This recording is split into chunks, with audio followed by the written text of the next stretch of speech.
y de allá de Colombia vienen algunas cosas que siempre explican eso, pero está un poquito profunda la cosa, ¿no? En otras palabras, yo le dije a Tony esto, nunca hemos ido al maestro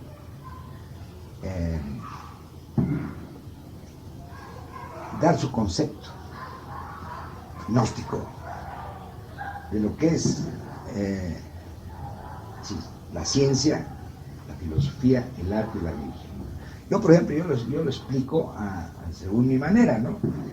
Y yo, por ejemplo, digo, el arte es la aplicación de la ciencia, es decir, el arte es, te voy a decir lo que, para que se entienda el concepto que yo tengo, por ejemplo, el arte es la aplicación y la expresión del conocimiento gnóstico, es decir, para expresarlo, para comunicarlo, se requiere arte, es el arte, hay que transmitir la belleza, el amor, etcétera, que enseña la sabiduría gnóstica, y eso se hace a través de una aplicación, ¿sí?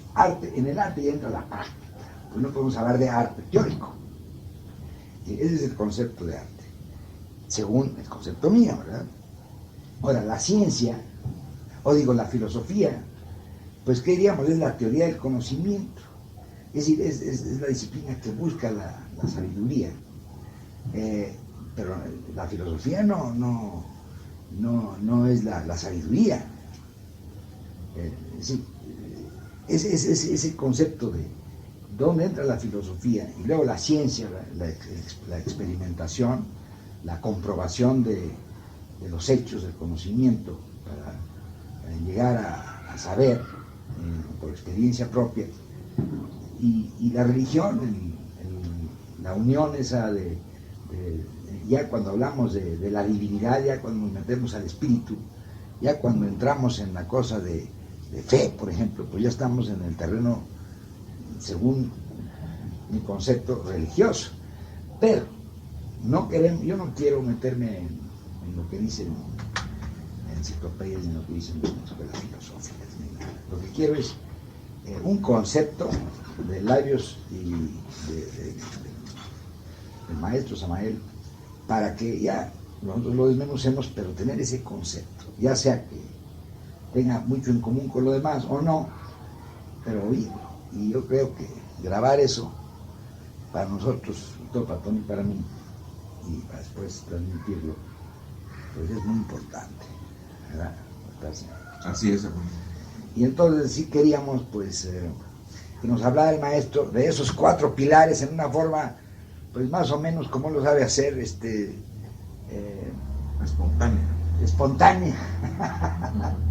¿verdad? Esa era la cuestión, maestro, por lo que nos urgía tener su concepto a este respecto. Bueno, en todo caso, gnosis es conocimiento.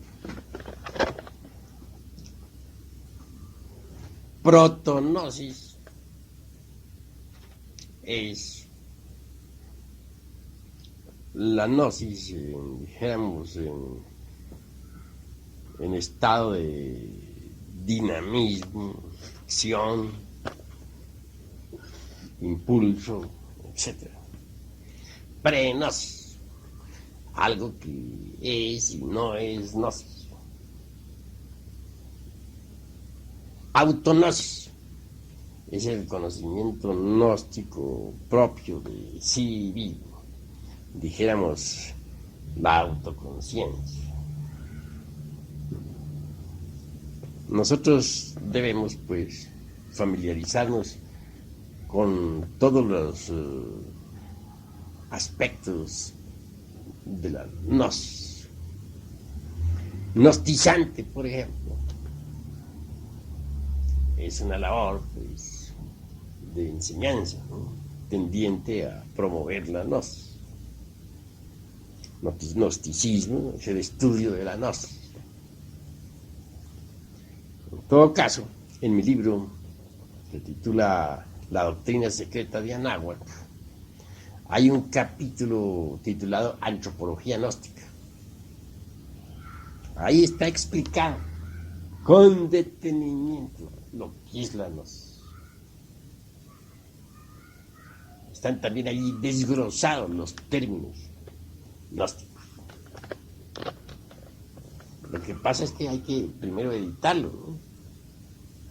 Ya lo tendrán en su poder. Allí en la República de El Salvador, ya aquí nuestro hermano Batarse se propone, pues, hacerle las correspondientes correcciones, dijéramos, gramaticales o ortográficas, ¿no? Ortográficas, ¿no? Porque no dejan de colarse en algunos errorcitos de ortografía por ahí. Y cuestiones de máquina, ¿no? Y prepararlo, pues, para que entre ya en imprenta. ¿Cómo cuándo entrará en imprenta? Pues yo calculo, maestro, que para revisarlo todo se me lleva un mes más o menos. O menos un mes, ¿no? Un mes. O sea que si regreso a San Salvador entre el 15 y el 20 del mes entrante, estará, pues agosto, ¿no? Estará pues revisado como el 20 de septiembre. Entonces entra a la imprenta, pues por ahí por fines de noviembre, principios de diciembre. Está el libro editado. Ya editado. Sí, ahí está precisamente la definición completa de la gnosis a través de un larguísimo capítulo con todos sus términos exactos. Claro está que la gnosis tiene las 4 columnas, ¿no? Sí. Ciencia, filosofía, arte y religión. Sí, maestro. Cuando hablamos de ciencia, pensamos en la ciencia pura, no en ese podridero de teorías universitarias que hoy en día abunda por todas partes. Ciencia pura como la de la gran obra. Ciencia pura como la de los alquimistas medievales. Ciencia pura como la de un Paracelso o la de un Pablo de Tarso. Filosofía. Naturalmente que la gnosis es una filosofía perennis et universalis, un funcionalismo de la conciencia. Brota de diversas latitudes. Quienes piensan únicamente que la gnosis tiene su origen en la Persia, o en el Irak, o en la Palestina, o en la Europa medieval, está equivocado. La gnosis es, repito, un funcionalismo de la conciencia. La encontramos en cualquier olla india, cualquier piedra arqueológica, etc. A través de la antropología gnóstica podemos evidenciar la tremenda realidad de que la gnosis brota por doquier. Hay una gran diferencia, por ejemplo, entre lo que es la antropología, dijéramos, meramente profana, y lo que es la antropología gnóstica. Los antropólogos profanos, por ejemplo, no son capaces de penetrar en el fondo vivo de los grandes misterios arcaicos. En cambio, la antropología gnóstica va al fondo. Cualquier pirámide, cualquier pieza arqueológica, etc. Se dirige en última instancia al ser. Siempre al ser. De manera que la gnosis va hacia el ser, hacia la transparencia cristalina del ser. Es obvio que quienes verdaderamente amen al ser, quienes se preocupen por su propio ser interior, tienen que resolverse a disolver al ego, al yo pluralizado. Indubitablemente, rechazar al ser es condenarse al abismo y a la muerte segunda. de la cual se habla en todos los textos gnósticos. Así pues, repito, nuestra filosofía es una filosofía perennis et universalis. En cuanto al arte, lo hallamos en todas las piezas arcaicas, todas las piezas antiguas, en las pirámides, en todo el arte, en todos los viejos obeliscos de Egipto, en el México antiguo, en los mayas, en las piezas arqueológicas de aztecas, zapotecas, toltecas, etc. En las pinturas de un Miguel Ángel, en los jeroglíficos de Egipto, en los bajorrelieves antiguos del viejo país de los faraones, en la China, entre los viejos pergaminos pues, de la Edad Media, entre los fenicios, asirios, etc. Hay dos clases de arte, eso es lógico. Un arte que podríamos llamar subjetivo, es el arte ultramoderno, que a nada conduce. Ya existe también el arte regio de la naturaleza, el arte objetivo, real, el arte trascendental. Obviamente tal arte contiene en sí preciosas verdades cósmicas. Indubitablemente, el arte gnóstico se basa en la ley del 7, en la ley del eterno Hepta Paraparchinok. Cuando se descubre cualquier reliquia, cualquier pieza arqueológica, pues normalmente se puede ver en ciertas, dijéramos, inexactitudes intencionales, pequeñas rupturas que casi siempre se atribuyen a la pica de los trabajadores, etc. En todo caso, cualquier inexactitud dentro de la ley del 7 ha sido colocada intencionalmente, como para indicarnos que allí en aquella pieza, porque por medio de esa pieza se transmite a la posteridad una enseñanza, una doctrina, una verdad cósmica.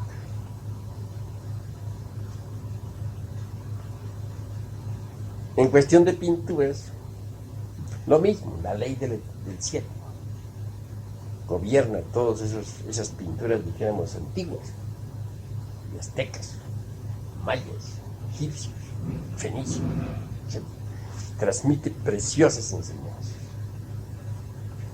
También encontramos pinturas preciosas, portadoras de grandes enseñanzas, en todos esos viejos cuadros medievales, en las catedrales góticas, etc.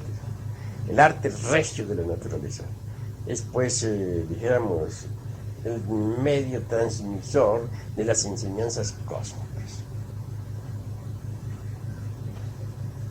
En cuestión de religión, obviamente nosotros estudiamos la religiosidad en su forma más profunda. La gnosis estudia la ciencia de la religión. La religión verdadera encontramos nosotros en toda la naturaleza.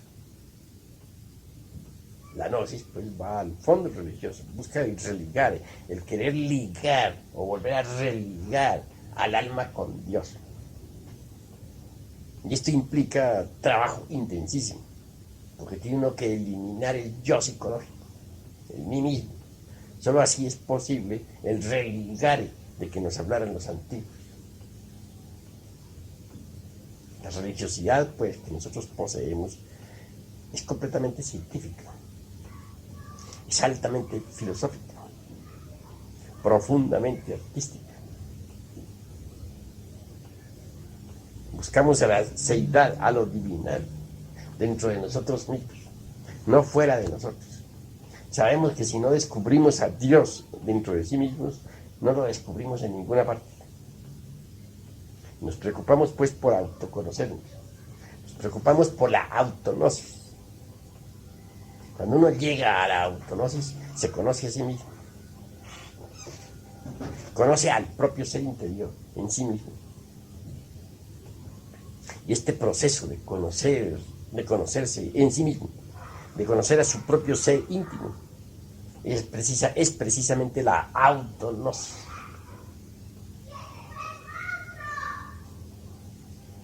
Así pues que la ciencia, la filosofía, el arte y la religión son las 4 columnas básicas del movimiento gnóstico.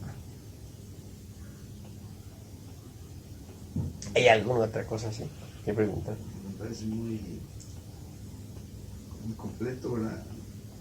Claro, los primeros términos que usted usó ahí yo nunca los había oído, de trenosis, protonosis. ¿Podría usted explicarnos, maestro? Bueno, voy a decirte, en el libro que va a salir, que es la doctrina secreta de Anahuac, hay todo un capítulo dedicado a la explicación de esos términos. Que es precisamente el capítulo sobre antropología gnóstica. Ahí está. La vez pasada, el sábado pasado, el maestro en tercera cámara nos dio una cátedra pues cabalística, muy importante sobre Jesucristo, sobre nuestro Salvador. Y ya te estoy explicando. Entonces, claro, yo se lo estuve platicando a Tony, y Tony me decía, caray, pues es que también el maestro me empezó a decir algo al respecto, ¿no?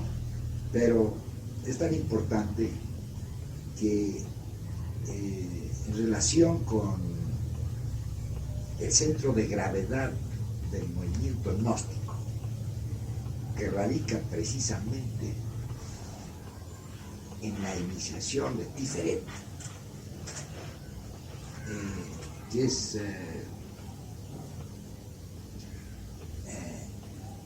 realmente donde tiene nuestro movimiento su eje más preclaro, digo, donde gira la gnosis, me imagino yo. Me gustaría, porque eso no solamente es impresionante, sino que realmente lo arroba sobre eso sería muy interesante cualquier otra cosa que usted pueda, pues no ampliarnos, sino repetirnos, maestro. Si fuera usted tan gentil. Bueno, indudablemente que tenemos que distinguir entre lo que es Jesús, el Cristo, como gran cabir, el hombre pues que predicara la doctrina del Cristo íntimo de cada uno de nosotros, y lo que es el Jesucristo íntimo particular de cada cual.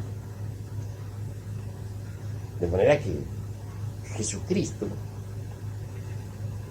como cabir, como gran instructor de la tierra, que apareció en la Tierra Santa hace 1974 años, lo único que hizo fue predicar la doctrina de nuestro Jesucristo particular, interior. Claro que eso merece una explicación. Ante todo debemos pensar en los 10 sefirotes de la cábala hebraica para poder entender.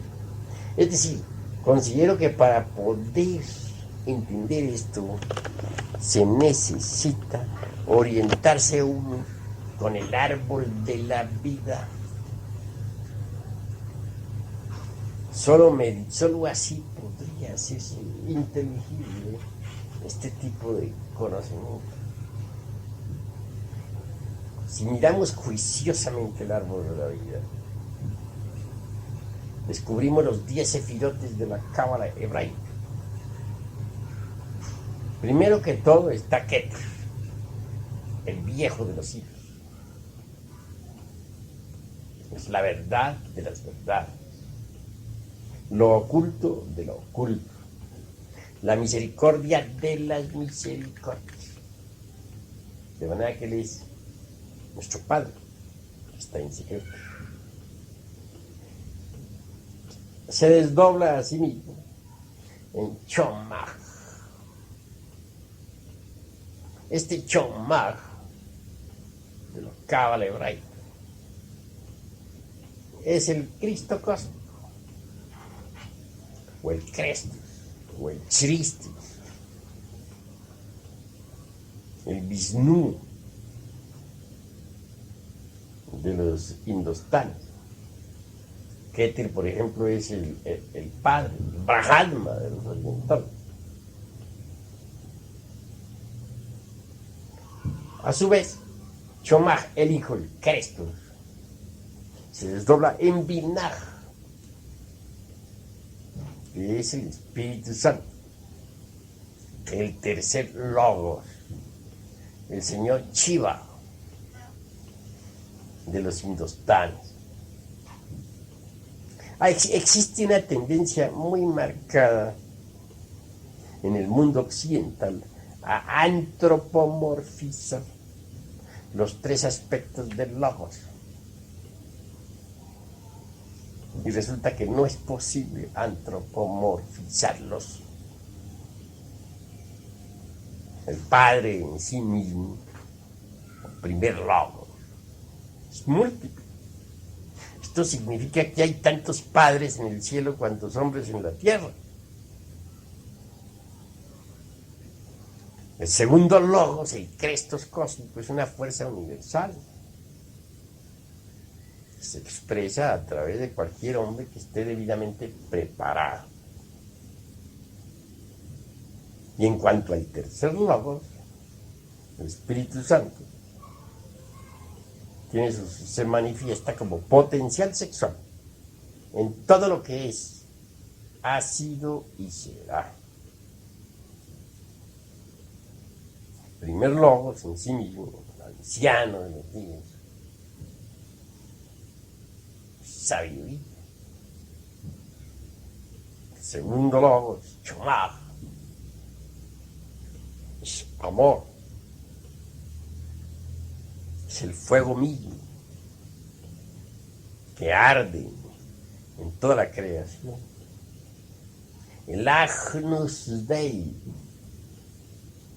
el Cordero inmolado desde el principio del mundo para nuestra salvación. Porque es el fuego que subyace en el fondo de toda materia orgánica e inorgánica. Y en cuanto al tercer Logos, el Espíritu Santo, es esa fuerza sexual que vemos entre los histilos y pistilos de las flores, que se expresa a través de los órganos creadores de todas las especies que viven. Fuerza maravillosa, sin la cual el universo no podría existir.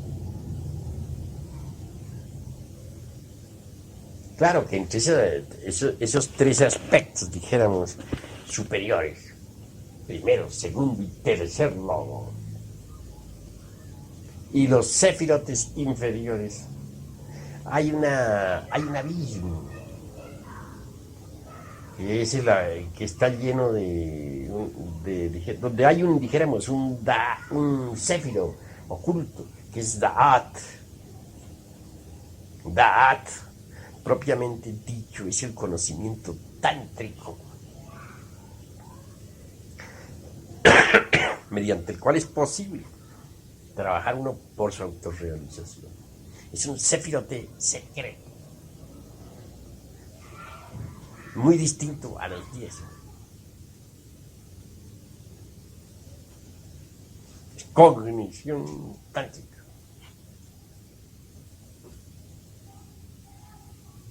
Vienen después en manifestación los séfirotes subsiguientes. Chesed, en sí mismo es Atman, el íntimo. También se le dice Gedulah.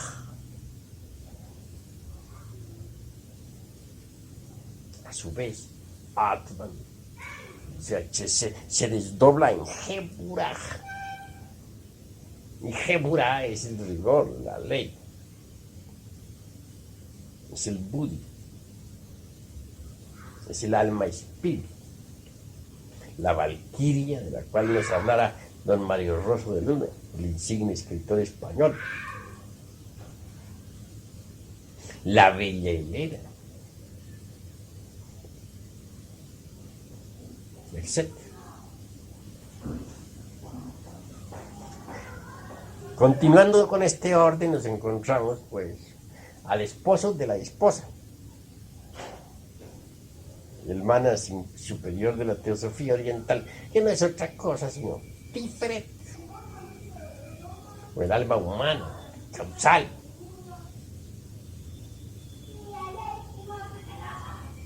Ya hemos llegado, pues, en esta cuestión de los sefirotes a un punto muy delicado, delicadísimo, porque es muy fácil confundir a Tiferet en sí mismo con el causal.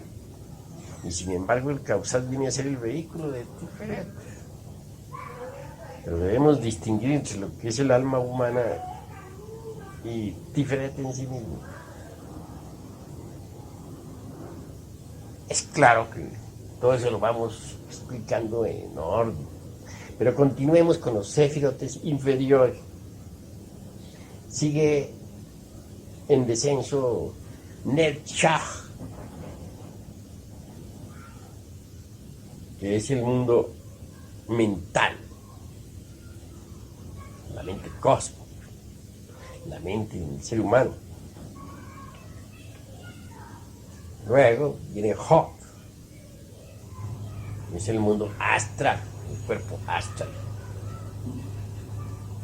No hay duda de que en el Chaj, por ejemplo, venimos a encontrar nosotros la magia hermética. Y que en Hot, la magia natural. Otros autores piensan diferente. Creen que en Hot, o sea, el astral, está la magia hermética. Y que en el Chaj, el mundo mental, está la magia natural. Tengo que disentir con ellos en ese sentido.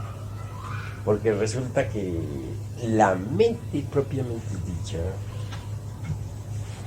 es mercuriana.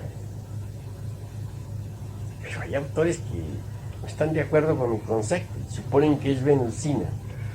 Yo lamento disentir con esos clases de conceptos, que cualquiera puede darse cuenta que la mente es mercuriana. Así pues, la magia hermética hay que buscarla con Mercurio en la mente.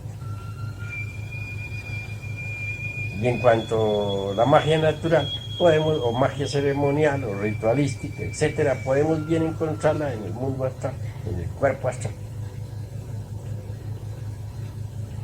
Después continúa en descenso, pues, Yesod, el cuerpo vital o etérico. Y por último, Malkut, el físico. Más abajo están los clifos de la Cábala, que son los mundos infiernos. Pero hay puntos muy delicados que pueden conducir al error. Yesod, por ejemplo, en sí mismo influye sobre los órganos sexuales.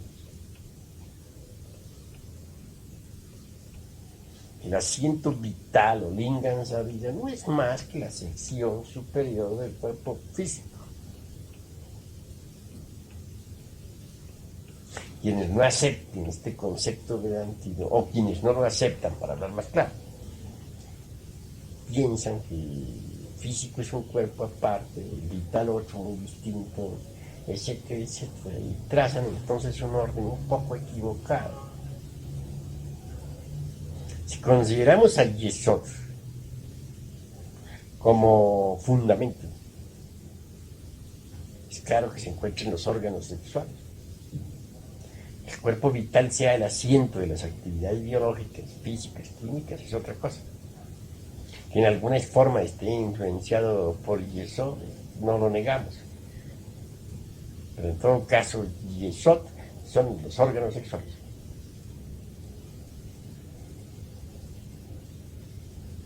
Así pues, conviene discernir, aclarar todas estas cosas. El cuerpo físico con su asiento vital es terrestre. El cuerpo astral está gobernado por la luna. Por eso es que las salidas astrales se hacen más fáciles con la creciente, un poco más trabajosas en la menguante. El mental es mercuriano 100%. Y en cuanto al causal, la región de Tiferet, pues ciertamente es venusino. Los encantos del Viernes Santo, está el amor, la crucifixión del Cristo y toda esa cuestión. Se encuentra uno en el causal. En cuanto a Geburá, el Budi, que se le ha considerado marciano, en el fondo es solar. En cuanto a Chesed, es marciano de verdad. Claro, esto no lo aceptan muchos cabalistas. Pueden considerarlo hasta absurdo, ¿no? Pero quien tenga experiencia directa sobre Chesed sabe muy bien que Chesed es guerrero. Es el íntimo que tiene que estar en lucha a muerte contra las tinieblas. A luchar, que tiene que luchar duro por la autorrealización. Está en batalla. Eso es obvio. Que tenga algo de jupiteriano por su cetro de mando y su dominio, no lo niego, pero es guerrero.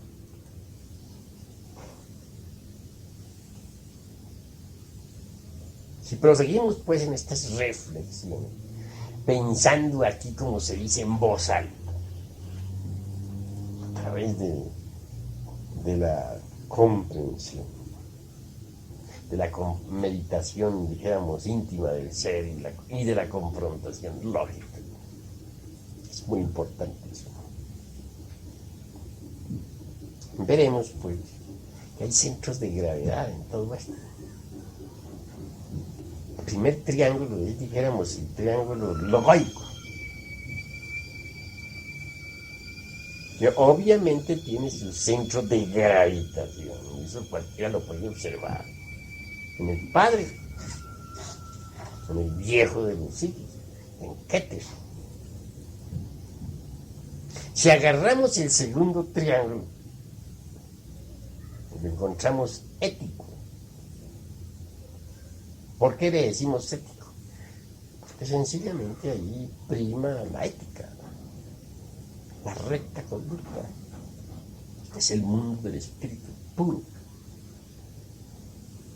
La trimurti indostánica de Atman, Buddhi, Manas.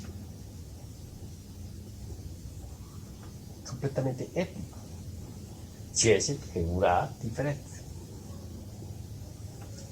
Obviamente, ese centro de gravedad, y esto resalta a simple vista, es el alma humana. Es alma que sufre y que llora. Parte muy humana de nosotros, o sea, diferente, que coincide con el causal. Eso es muy humano que va adentro. Así pues, obviamente, el centro de gravedad del triángulo ético es directamente diferente. Descendemos por el árbol de la vida y encontramos el tercer triángulo, el mágico. Ese triángulo mágico está formado por Nechá, o sea, la mente, por Hod, el astral, y Yesod, el fundamentos sexuales y todo esto. Es magia. Pero, ¿dónde encontraríamos el centro de gravedad del tercer triángulo? Francamente, yo lo encuentro en el sexo. Porque de ahí viene el nacimiento, la muerte, la regeneración, la recreación. Gira todo a través del sexo. Es decir, el tercer triángulo tiene como centro de gravedad el sexo, pero si pensamos en el sexo, o sea, en Yesod, es la fuerza del tercer logos, entonces descubrimos que el tercer logos tiene su centro de gravedad en Yesod. Que el segundo logos, sí, o sea, Chomar, tiene su centro de gravedad precisamente en el alma humana, en Tiferet. Así pues hay 3 centros de gravedad básicos en todo este árbol de la vida. El primero es el viejo de los siglos como centro de gravedad, fundamento del primer triángulo. En el segundo triángulo, en el ético, se manifiesta el segundo aspecto de logos, el Crestos, en Tiferet, de manera que Tiferet se convierte en el centro de gravedad del Cristo. Un tercer triángulo se convierte Yesod en el centro de gravedad del Espíritu Santo, es decir, de las fuerzas. Es mediante esa fuerza sexual que surge la vida, que surge el cuerpo físico y que surgen todos los organismos que tienen vida. Malkut ya es el mundo físico, pero Malkut, el cuerpo físico, no podría existir sin la presencia del sexo, puesto que somos hijos de un hombre y de una mujer. Así pues, en Yesod es el fundamento del tercer logos, centro donde gravita la fuerza sexual del tercer logos. Conviene no perder de vista todo esto, mirar al primer triángulo y pensar en ese centro de gravitación del primer triángulo, el viejo de los siglos. Bajar al segundo triángulo y pensar en que el Cristo cósmico viene a manifestarse diferente, ahí gravita dentro de la manifestación. Descender aún más al tercer triángulo y descubrir la fuerza sexual en el fondo vivo de toda nuestra fisiología erótica, en Yesod. Está el Espíritu Santo. Ahora bien, hay cosas que merecen ser reflexionadas, analizadas, refletidas, para que el segundo logos, o sea, Vishnu o el Chistos cósmico, pueda salvar a un hombre, tiene que convertirse en Jesucristo. El Cristo en sí mismo es una fuerza cósmica, solo que si humanice esa fuerza en alguna forma, de alguna manera, puede salvar a un hombre. Eso es claro. Y hay alguna manera como para que se humanice, sí la hay. Y ahí hemos llegado a un punto que es bastante difícil porque hay que aprender a manejar las trimurtis. Hay hermanos que les cuesta mucho trabajo entender esta cosa de las trimurtis. Están acostumbrados, por ejemplo, a pensar en el primer logos, segundo logos, tercer logos.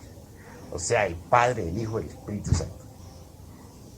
Pero luego viene una segunda trimurti en que les hablamos nosotros, de Osiris, Isis y Horus.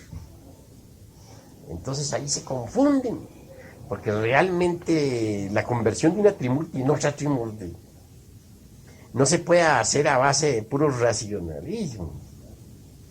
Hay un factor en esta conversión de trimurtis que es completamente espiritual y que solo intuitivamente se puede aprehender, capturar, asir. El primer, segundo y tercer logos, en el fondo, son un solo logo, indivisible aunque triuno, que es el Padre. Dentro del Padre está el Hijo y está el Espíritu Santo.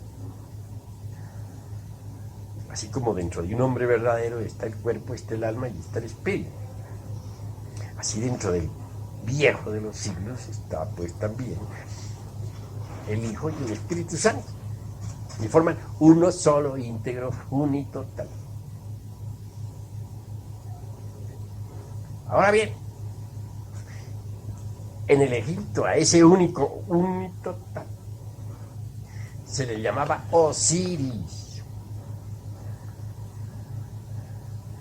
Osiris puede desdoblarse. ¿Quién le prohíbe a Osiris que se desdoble? Puede desdoblarse. Así pues, se desdobla en Isis. Eva siempre sale de la costilla de Adán, tanto abajo como arriba. ¿Qué tiene de raro, pues, que de Osiris, el Adán solar, salga la Eva solar también, la Urania Venus, la esposa de él? ¿Se puede hacerlo? Desde el 1 siempre sale el 2. Así pues, el padre que está en secreto tiene su esposa, que es la divina madre Kundalini. Osiris siempre tiene por esposa a Isis. Ahora, de la perfecta unión de los dos, del divino esposo y de la divina esposa, nace el niño Horus, que la madre divina lleva en sus brazos. Ella lo concibe por obra y gracia del Espíritu Santo, es decir, del tercer logos. Pero téngase en cuenta que aunque ella sea la esposa del tercer logos, dentro del tercer logos está el segundo y está el primero también.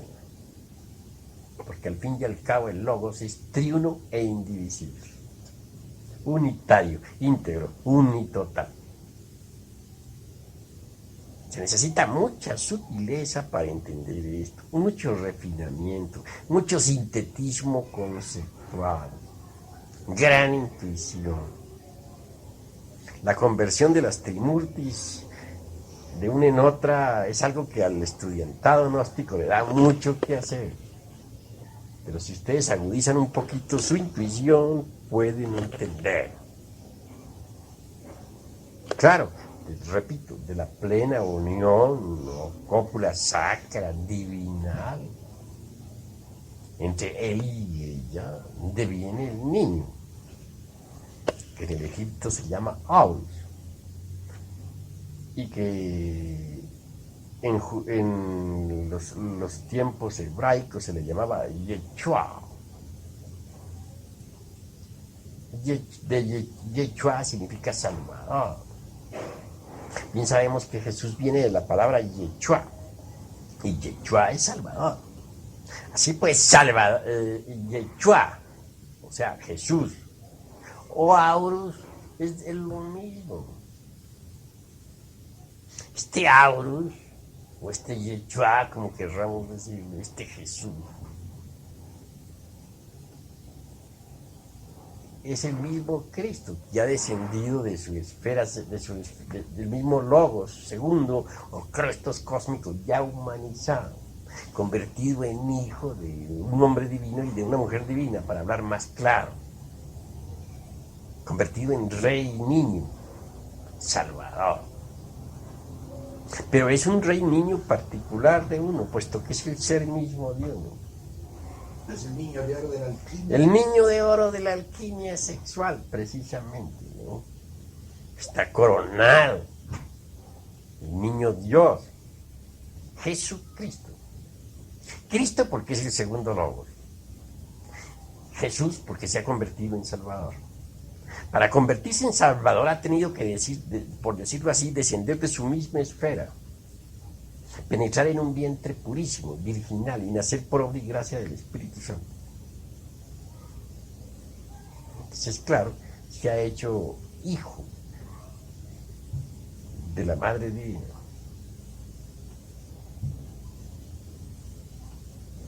Y hijo, de hecho, de su Padre.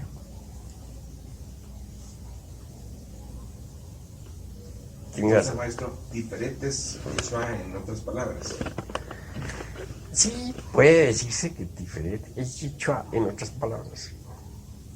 Está bien captado, intuitivamente. Es el Hijo del hombre.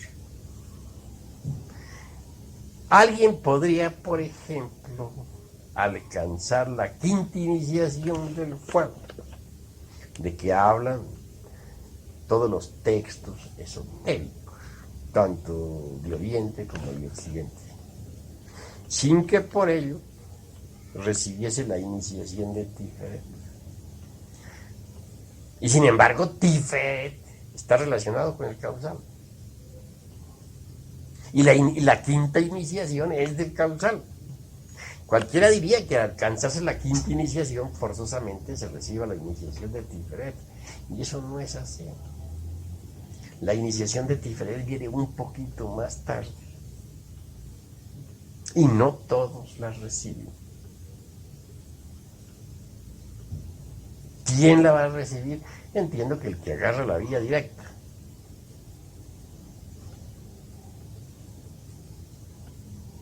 Pero,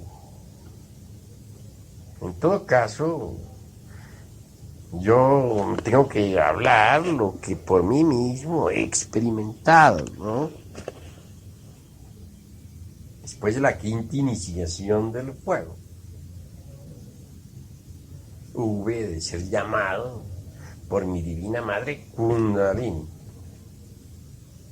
Tenía ella el niño en sus brazos.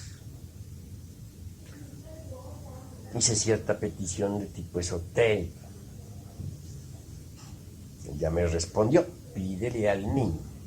Hincado pedí al niño lo que tenía que pedir. Después se me dieron algunas instrucciones que por ahora guardo en secreto. Posteriormente pude recibir la iniciación de Tiferet. Es decir, sobrevino después de la quinta iniciación del fuego. Y entonces aquel niño que yo había visto en brazos de su madre divina, es mi madre divina, puesto que cada uno de nosotros tiene la suya propia, penetró ya dentro de mi propio organismo, por las puertas, pero por la puerta maravillosa, pues, de la glándula pineal, que, como dijera Descartes, es el asiento del alma. Claro, mi cuerpo en este caso viene a ser el establo, ¿no?, donde nace el niño, ¿no? Y el cuerpo de cualquier iniciado que recibe la iniciación de Tiferet es el establo donde el niño nace, viene al mundo. Entonces ya, en principio puedo decirles que no se nota mucho la presencia del niño dentro de un mismo. Él nace entre los animales del establo, que no son otra cosa sino los animales del deseo, las pasiones, es decir, entre los elementos que componen el yo pluralizado. El niño tiene que sufrir mucho, nacer entre un establo.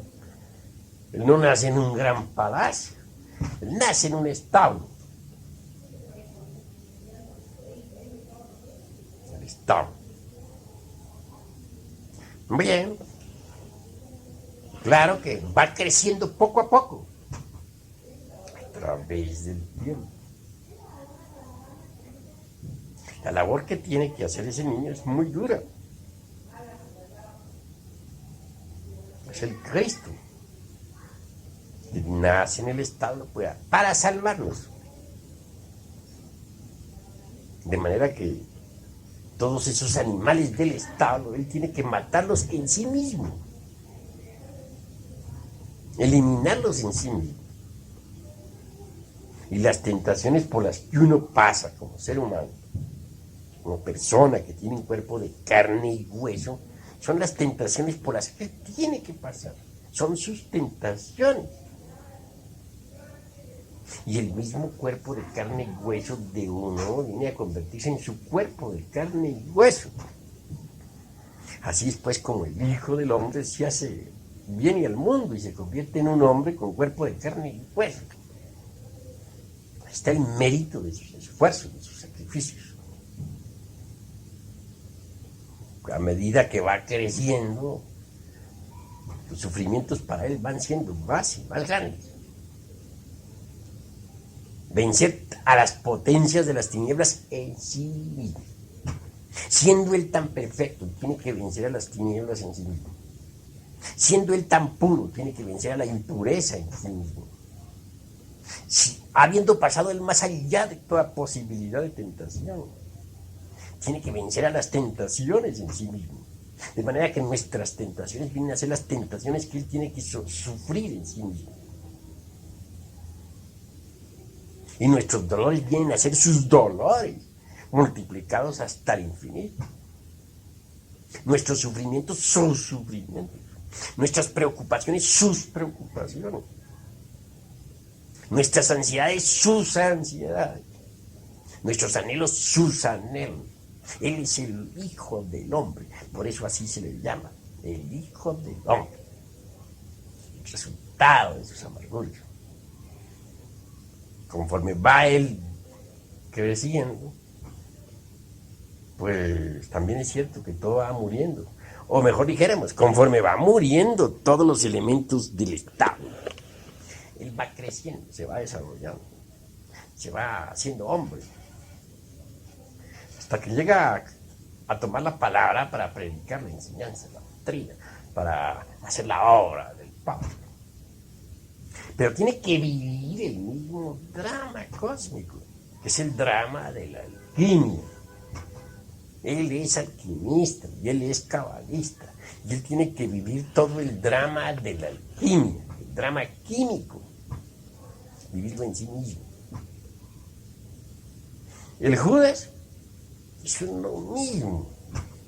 Que lo ha vendido, lo ha cambiado por licores, por dinero, por mujeres, por placeres, por todas las cosas terrenales. El Pilato es lo mismo. Que se lava las manos, se que es muy santo y muy bueno. Se justifica siempre y nunca tiene la culpa de nada. Y en cuanto al Caifás, la mala voluntad, es también uno mismo. Uno mismo es Caifás. Y Judas, Pilatos y Caifás lo llevan a la muerte. Él tiene que ser azotado, tiene que ser coronado de espinas. Y todos los sufrimientos de él son ocasionados por uno mismo. Sus angustias son espantosas. Porque tiene que vencer para poder ser glorificado. En la glorificación está su mérito. Si por algo es digno de honra y de alabanzas el Cordero inmolado que borra los pecados del mundo, es precisamente por ser el Salvador. Porque es capaz pues de sufrir en uno y vencer a las muertes en sí, a la muerte en sí mismo. Pues tiene que llegar él a saborear la muerte, a gustar de la muerte. Porque solo así puede vencer a la muerte. Maestro, por eso mencionaba usted que la vida, pasión y muerte que se representan en las iniciaciones primeras son simbólicas, pero las que se hacen en la segunda montaña ya son auténticas y reales.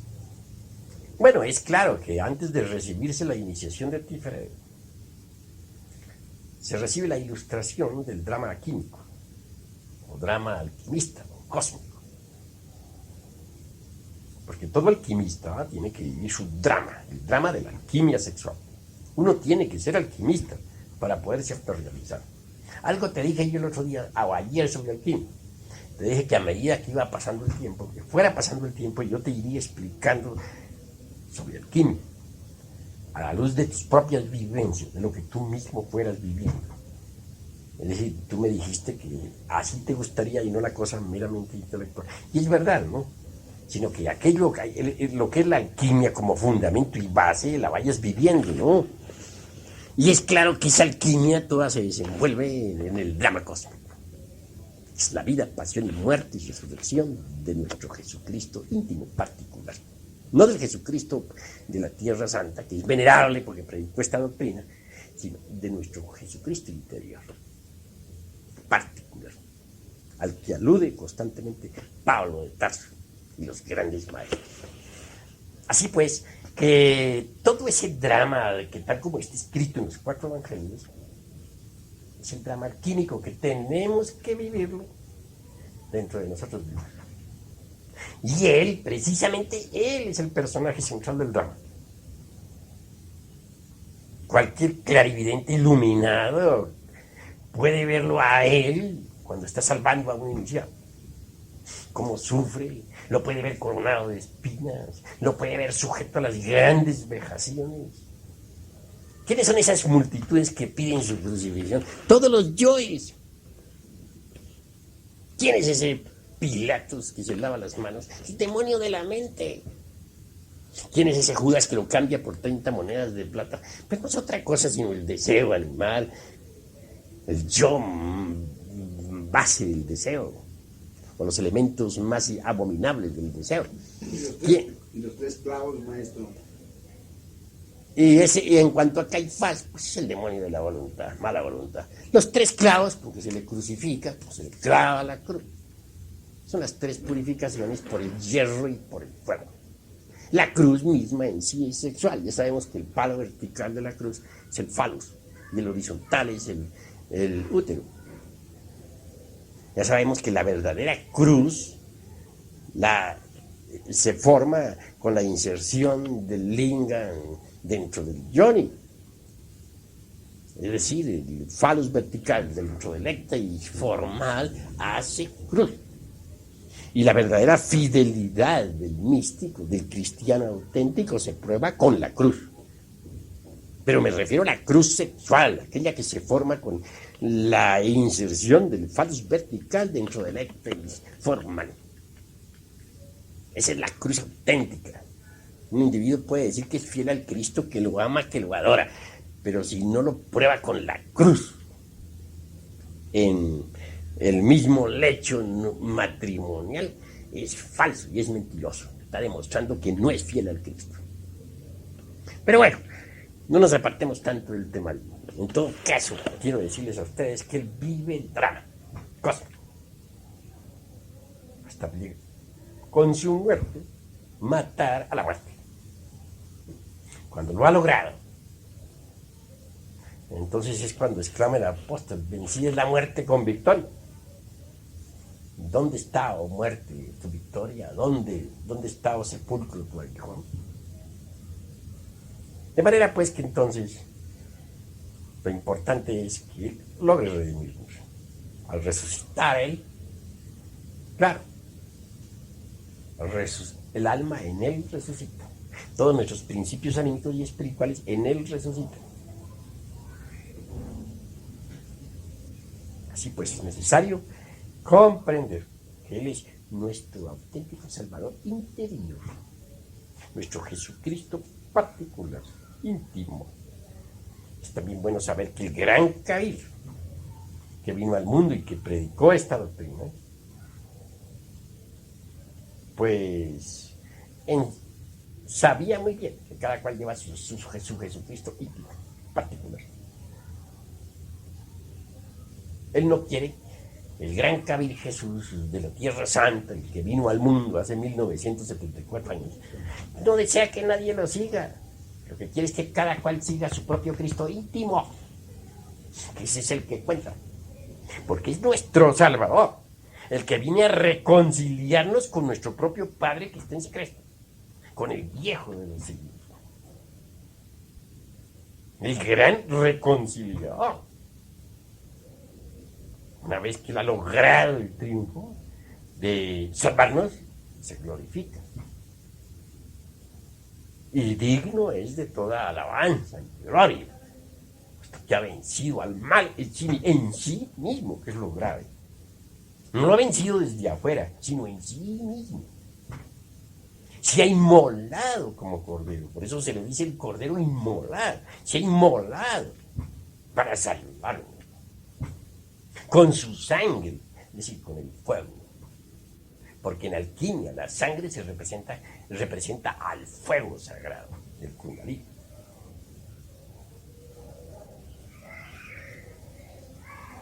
Es bueno entender todo esto. Y yo les estoy hablando a ustedes de lo que yo mismo he vivido, de lo que estoy experimentando en sí mismo. No cometería yo el crimen de ir a decirles que yo soy el Cristo, ni mucho menos. Eso sería una blasfemia, una falta de respeto al Salvador, ¿no? Pero sí les digo a ustedes que Él a mí me está salvando. Como ha salvado a tantos, yo puedo ser uno más de los salvados. Y como está trabajando, lo he experimentado.